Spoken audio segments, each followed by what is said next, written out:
আমার অনেক দিনের ইচ্ছা ছিল একটা শার্টে সুতোর কাজ করে কাউকে গিফট করবো, শেষমেশ সেই দিনটা চলেই আসলো। আর দুদিন পরে ঈশান্তের জন্মদিন, আমি বুঝতেই পারছিলাম না ওকে এমন কি উপহার দেবো যেটা পেয়ে ও নিজেকে একটু স্পেশাল ফিল করবে। দামি দামি গিফট তো অনেকেই দেয়, কিন্তু আমি ওকে একটু আলাদা কিছু গিফট করতে চেয়েছিলাম। তাই সোজা চলে গেলাম কাঁচরাপাড়া, আর ওখানে গিয়ে উল আর স্টিচ এমব্রয়ডারি করার জন্য যা যা জিনিস লাগে সবকিছু কিনে নিয়ে চলে আসলাম। ভাবছি ওকে নিজের হাতে কিছু বানিয়ে দেবো, কিন্তু একটু ভয় লাগছিল যদি ঠিকঠাক করে না হয়। চলো, আমার তো আজকের মতো সব কেনাকাটা কমপ্লিট হয়ে গেল, এবার বাড়িতে যাওয়া যাক আর গিয়ে লেগে পড়া যাক কাজে। আসলে আমি ভেবেছি ঈশানকে একটা শার্টের উপর হ্যান্ড স্টিচ এমব্রয়ডারির কাজ করে গিফট করব।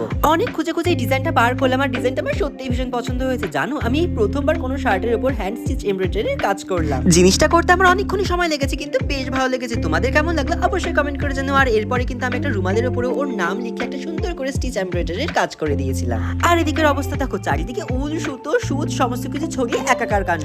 আচ্ছা, উল দিয়ে কি করবো সেটা তোমাদেরকে বলে রাখি। ভাবছি উল দিয়ে একটা ওকে সুন্দর টেডি বিয়ারের কি চেইন বানিয়ে দেবো। এই কি চেইনটা বানানোর আগে আমার খুব ভয় লাগছিল, কারণ এরকম ধরনের কি চেইন আমি প্রথমবার বানাবো। যাই হোক, আমার কিন্তু এই টেডি বিয়ারটা খুব কিউট লেগেছে। তোমাদের কেমন লাগলো সেটাও কিন্তু জানিও।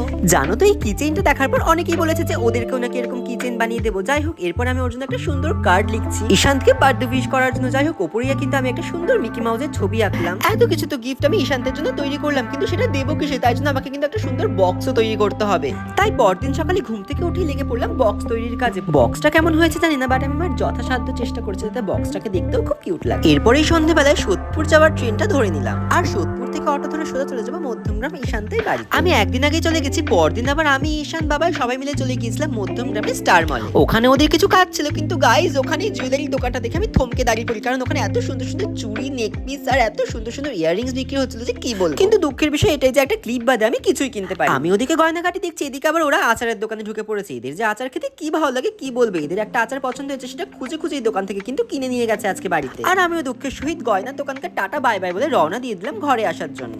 ওয়াও, ঈশানকে এই ক্লিপটা পরে কি সুন্দর লাগছে। ও কিন্তু জানতোই না যে ওর মাথায় আমি ক্লিপ আটকে দিয়েছি। যাই হোক, বাড়িতে এসে আমার কিছু কাজ ছিল, আর তাই জন্য আসার পরে কিন্তু আমি সেই কাজে লেগে পড়ি। লাইফে প্রথমবার কারোর জন্য পায়েস বানাবো। আমার ভেতরে একটু নার্ভাসনেস কাজ করছিল, কিন্তু আমি জানতাম যে যা হবে ভালোই হবে। আমার তো পার্সোনালি পায়েস খেতে খুব ভালো লাগে, আর ঈশানেরও কিন্তু পায়েস খেতে ভীষণ পছন্দ। তাই জন্য ভেবেছি আজকে রাত 10টার সময় ওকে পায়েসটা খাওয়াবো। যাক বাবা, ভালোই ভালোই পায়েস বানানো কমপ্লিট হলো। আর ঈশান কিন্তু জানতো না যে আমি ওর জন্য পায়েস বানিয়েছি। এরপরে আমরা চলে গেলাম সৌরভদের বাড়িতে ডিনার করতে। আর সৌরভ কিন্তু স্পেশালি আজকে সবার জন্য চিকেন কিমা দিয়ে খিচুড়ি বানিয়েছিল। গাইজ, এই খিচুড়িটা আমার খাবার অনেক দিনের ইচ্ছা ছিল, আর সত্যি বলছি খিচুড়িটা খেতে ভীষণ টেস্টি হচ্ছে। তোমরা কারা কারা এরকম খিচুড়ি আগে ট্রাই করেছো আমাকে কিন্তু অবশ্যই জানিও। বাট গাইজ, ডিনার শেষ করতে করতেই 12টা বেজে যায়। তাই আমরা ঈশানকে সৌরভের রুমে উইশ করে দিলাম, কিন্তু আমার রাত 12টার সময় ঈশানকে পায়েস খাওয়ানোটা আর হলো না। তাই একটু পর বাড়িতে এসে ওকে পায়েসটা খাওয়ালাম। আর হ্যাঁ, ওর রিয়াকশনটা কেমন ছিল তোমরাই দেখে নাও।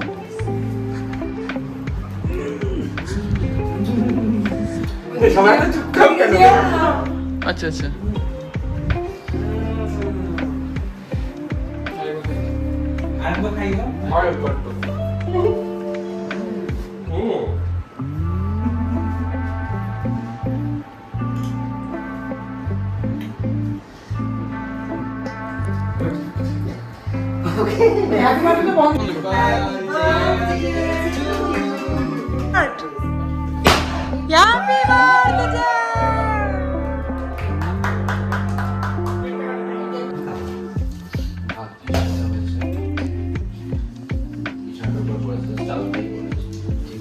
কেক কাটিং আর সবাইকে কেক খাওয়ানোর পালা শেষ, এবার গিফট ওপেনিং করার পালা। আমি তো ভীষণ এক্সাইটেড যে কে কি গিফট দিল সেটা দেখার জন্য। দেখো, সৌরভ কত সুন্দর একটা ফটো ফ্রেম গিফট করেছে ঈশানকে, আর হ্যাঁ, ও কিন্তু সাথে একটা ঘড়িও গিফট করেছিল। এবার আমার গিফট ওপেনিং করার পালা।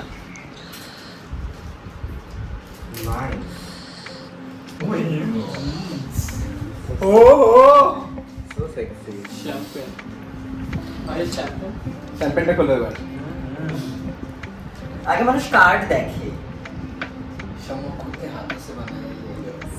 आज मैंने जो भी सब कुछ मैंने अपने हाथों से बनाया। वो मैं दिख रहा हूँ।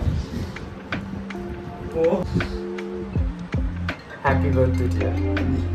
Oh my god, nice. ও অনেকগুলো চকলেট দিয়েছে, থ্যাংক ইউ। আমার যেটা আমার আমুল সুগার, এই যে আরেকটা দিয়েছে সুগার, এটা আমার পছন্দের জন্য দিয়েছে। ঠিক আছে, তো অবভিয়াসলি আমার পছন্দ সবাই জেনে গেছে এখন। শার্টটা দেখো, শার্টের ওইটা নিয়ে যেতে পারো।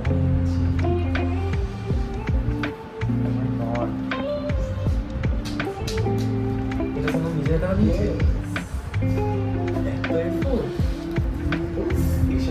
বলে আমি তো হ্যাঁ, কি দারুণ হয়েছে এটা। থ্যাংক ইউ সঙ্গম। এটা কি? এটা আমি নিজের হাতে চাবির ring। সিরিয়াসলি হ্যাঁ। My God. কি দি বানিয়েছো উল দিয়ে Just look it. Thank you so much, Sangam. Thank you so much. এটা ছিল সানির তরফ থেকে ঈশানকে গিফট। আর হ্যাঁ, ও কিন্তু ভীষণ সুন্দর নিজের হাতে একটা গিফট তৈরি করেছিল, সেটা তোমরা দেখলেই বুঝতে পারবে। Oh my God.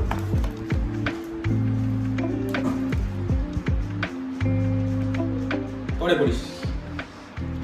কি সুন্দর না? এটা দেখার পর কিন্তু ঈশান্ত আর সানি দুজনেই খুব ইমোশনাল হয়ে পড়ে। আর আমি না একটা জিনিস খুব ভয় পাচ্ছিলাম যে আমার দেওয়া শার্টটা ঈশান্তের ফিট হবে কিনা, কিন্তু দেখো শার্টটার কত সুন্দর ফিট হয়েছে। কেমন দেখি এটা তিনটে মস্ত হয়েছে, সবাই জানে। তোমার ভয়েস বাদ ধরে না দেবো, বলে দেবো ছি ছি আমি বাড়িয়েছি। এখন চলছে বার্থডে ডেকোরেশনের পালা, কিন্তু তার আগে আমি নিজেকে ডেকোরেট করে নিচ্ছি। যাই হোক, আমাকে কেমন লাগছে অবশ্যই জানিও। আমি আগেই রেডি হয়ে নিয়েছি, কারণ এরপর আস্তে আস্তে সমস্ত গেস্টরা চলে আসবে, তখন আমি আর ঠিক করে রেডি হতে পারবো না। আর এদিকে দেখো সবাই বার্থডে ডেকোরেশন করার প্রস্তুতি নিচ্ছে, আর সমস্ত ডেকোরেশনটাই কিন্তু বাবাই করছে, আর বাবাইকে সবাই হেল্প করছে। এন্ড গাইজ, এটা হলো ফাইনাল লুক। দেখো কত সুন্দর সাজিয়েছে, সত্যি কালার কম্বিনেশন থেকে শুরু করে পুরো ডেকোরেশনটা কিন্তু ভীষণ সুন্দর লাগছে দেখতে। চলো এবার কয়েকটা ফটো তুলে নেওয়া যাক, এরপরে যদি ভিড় হয়ে যায়, লোকজন চলে আসে, তখন যদি ফটো না তুলতে পারি ঠিক করে। না আজকে কিন্তু আমরা বেশ সুন্দর সুন্দর কয়েকটা ফটো তুলেছিলাম, আপলোড করলে তোমরা দেখতেই পারবে। আর কিছুক্ষণের মধ্যে কিন্তু কেক কাটিং শুরু হয়ে যাবে। ওদিকে পিকু আর সানি গেছে কেক নিয়ে আসতে।